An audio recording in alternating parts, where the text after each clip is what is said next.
What's going on, America? This is Kevin from Kevin's Corner, where I try to make sense out of nonsense. And I might have a new commentator crush. Yeah, I got a commentator crush on Laura Ingraham. But somebody right now is competing for my love. They're competing for my love. Trish Reagan.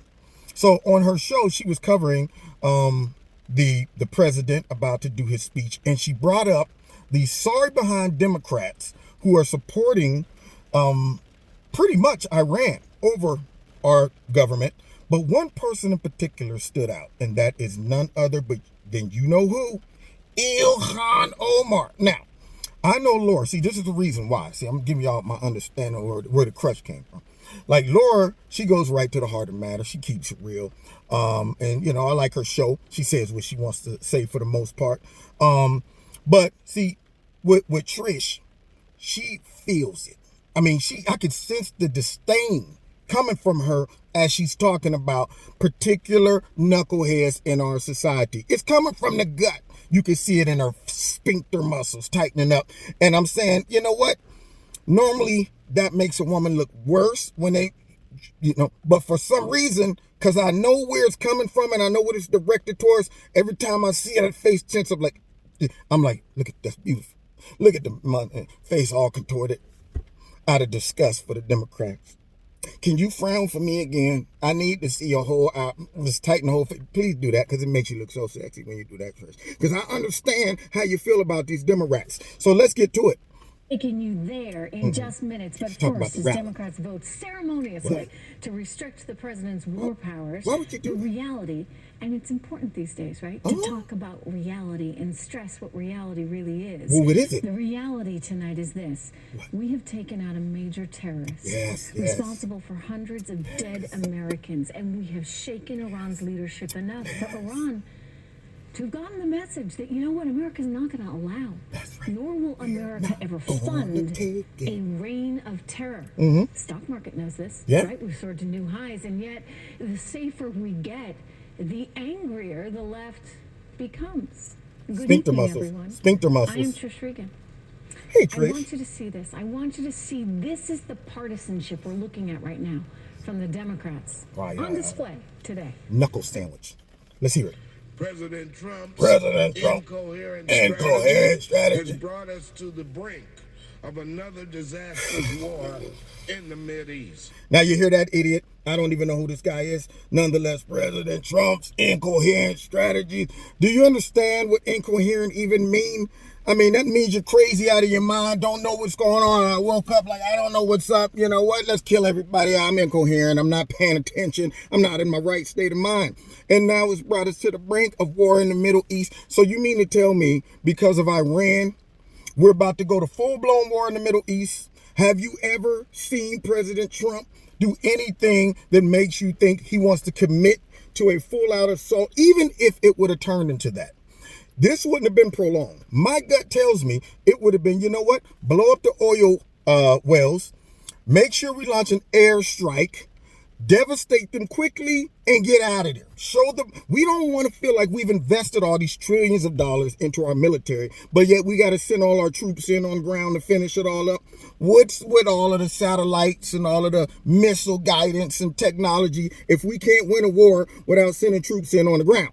So even if it would have turned into that, this man's making it seem like this right here would have been detrimental to us. The young men and women in danger and all of that. I'm like, man, be quiet. Let's hear the rest. President Trump has committed an illegal and unconstitutional act of war. Now, this is Kelsey Galbraith. Forget her name. The one with the white hair. She's running from Hawaii. Tulsi. Now, I'm shocked. This woman right here, been to war. She knows what's going on. Why would she say it's unlawful to do what he did?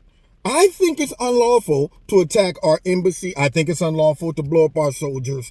I think it's unlawful to kill your own protesters in your country. I'm just saying that seems pretty unlawful for me. But see, the Democrats don't know what unlawful is anymore. It's just everything's gray. It all depends on how this could help me politically. That's what it becomes unlawful or lawful. See, it's unlawful to make a phone call to the Ukrainian president and ask him about something that obviously looks corrupt.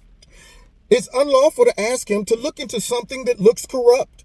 But it's not unlawful to say, hey, Ukraine, if you do not fire that prosecutor who is looking into the company that my son is getting paid millions of dollars by, you're not getting your billions of dollars that we're supposed to give you.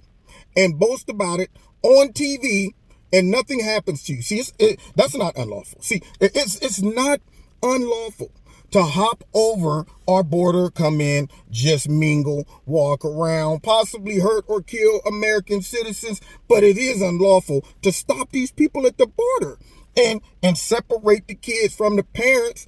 Now with American people, that doesn't work like that. You commit a crime as an American citizen, and we rip the babies from you. But when you're an illegal immigrant and you come in here, no, we keep you together, ask you if you need something, you want a warm milk before you go to sleep, a pillow for your head, anything. How about a foot massage? See, yeah, so they have a misconstrued view of what lawful and unlawful is. That's why I can't, I'm amazed that she's saying this. But let's continue. The president's dangerous provocation was unlawful and unconstitutional. The president's reckless and irresponsible actions toward Iran have endangered our service members. Is it this reckless act by...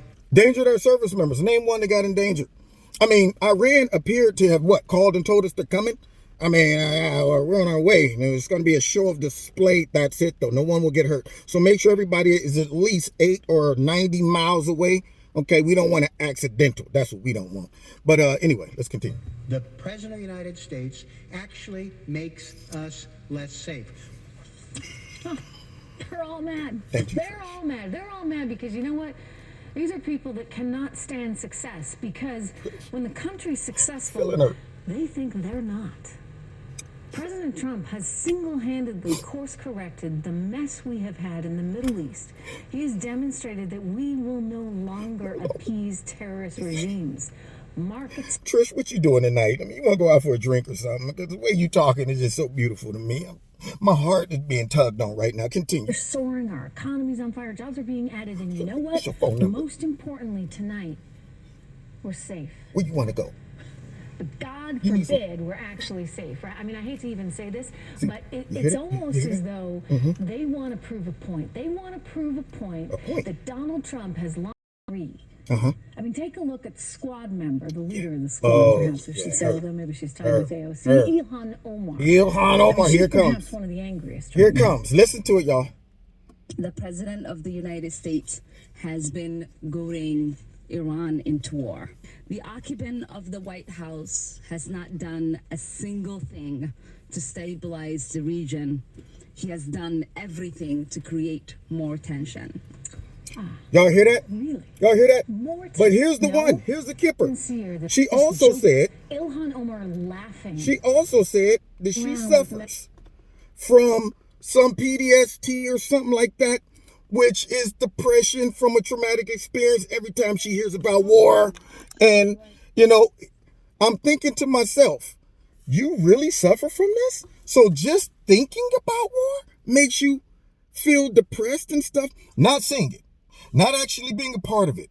Not even having to make the tough decisions about it that make you have to sleep at night going, man, I just cost somebody their life. All of that stuff, that's not what makes her depressed. What makes her depressed is just thinking about war. No, it's thinking about the president hurting her precious Iranians who are terrorists and killing us. Does it make you feel that way when you think about 9/11? No? Oh, so it was just some people did something? So, but now thinking about what we did to Solemoni Grundy makes you go into depression. And then afterwards, look at how quickly she recovered, because Trish points it out. Shows a clip of when Sheila Jackson was talking about all of our soldiers that's been hurt and maimed and lamed by what Solemoni Grundy did. She's in the background hamming it up. Now, have you ever seen anybody go through that quick of an emotional roller coaster than that? That is like you full-blown crying and bust out laughing at the same time. You mad? You know what? I'm sick of this mess. But that was funny. Yeah, you can't get back into character of anger anymore. See, because it showed you were never angry in the first place. If you can shift emotions that quickly and just become jovial and having a good time with your friends next to you. Okay, and that's exactly what Ilhan Omar did, because that was nothing more than an act. That's all it was. I cannot stand her. I'm going to be honest with you. The squad, but her, right now, between her and Talib, they're the top two. They're the number 1 and number 2 stunners. And I cannot wait until somebody gets her the heck out of office. You been listening to Kevin at Kevin's Corner. I had to point out that, along with all the rest of the Democrats, and Trish pointed it out too, and that's why she's now become my number 1 commentator, conservative commentator crush on Fox. See, just on Fox. See, I got this category. It's just Fox. Okay. All right. So anyway, so check it out if you get a chance. I guess it's entitled Trish Reagan says Representative Omar has a total lack of respect for military, which that's the truth. You know, she said it and so did I. I concur, Trish. All right. Check me out every Wednesday night, 7:30 live in Kevin's Corner on Facebook, on my radio blog talk show, and also on YouTube. Don't forget to hit like, share, subscribe, and the notification button. Make sure you're still subscribed. Make sure the notifications are set to all notifications. Also, check out Extreme Tees. If you like something, put my name in the promo code. You get a 20% discount. And if you want to donate to Kevin and Kevin's Corner, feel free. The links are in the bottom. God bless. See you next time at Kevin's Corner.